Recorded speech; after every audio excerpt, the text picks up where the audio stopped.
So a lot of people think that asbestos is a thing of the past and that it only affects men that worked in a building trade or plumbing. It's not the case. I was 56 when I was diagnosed. I didn't even know that asbestos was in the building. My name's Sue Farrell. Originally from Yorkshire, now living in the Midlands. And 2 years ago, at the age of 56, I was diagnosed with mesothelioma. Mesothelioma is an incurable terminal cancer which affects the lining of organs, usually the lungs. So my exposure to asbestos came from just going to work. All I did was go to work. About 20 years ago, we had a refurbishment of the store which entailed moving the dispensary from one side of the store to the other. So the lining board was removed. There was no PPE, there was nothing, no evidence to tell us that there was asbestos in the building. A later survey proved that the board that was removed was in fact asbestos, not wood chip panelling as was found in the first survey. The diagnosis has changed my life completely. I used to have a physical job on the railway. I worked as a guard. Since my diagnosis with mesothelioma, I'm not physically able to do the job.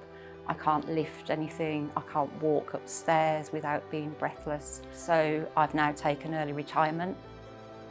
My day-to-day life has completely changed. I used to be a marathon runner, very keen in fitness. I'd be weightlifting, hiking, and I just haven't got the physical or mental capacity to do that anymore. 2 years ago, I had COVID. Never really recovered from COVID. Had coughs, breathlessness. Went to my GP and it was kind of fobbed off as it's just a post-COVID infection. You'll get over it, get on with it. So I took myself off to the hospital. Quite quickly, they realised that something was wrong. 6 months later, I had a CT scan and then a biopsy which confirmed mesothelioma.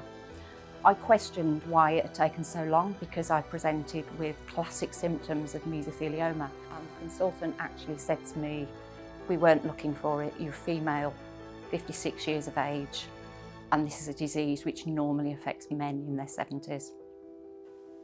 I don't really think that the public are aware of the dangers of asbestos.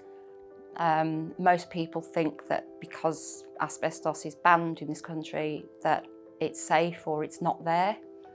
I'd like to see an awareness campaign so that people are aware of asbestos and mesothelioma and the dangers of asbestos.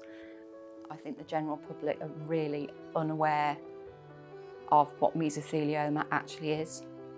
This campaign with high-speed training and mesothelioma, I'm hoping to highlight the dangers of asbestos and of the disease mesothelioma. So I think training around working with asbestos is so important. Don't be naive or blasé about the dangers of asbestos. Mesothelioma UK have been a big support to myself. I was put in touch with a mesothelioma nurse who gave me an awful lot of information which I didn't get from general practice and general hospital. So that was really helpful. The charity have just been phenomenal. They've helped me with benefits and just been a really good support. They hold lots of stuff, lots of meetings, and if there's one thing people can take away from this, I would say just be asbestos aware and don't be naive about what asbestos can do to you.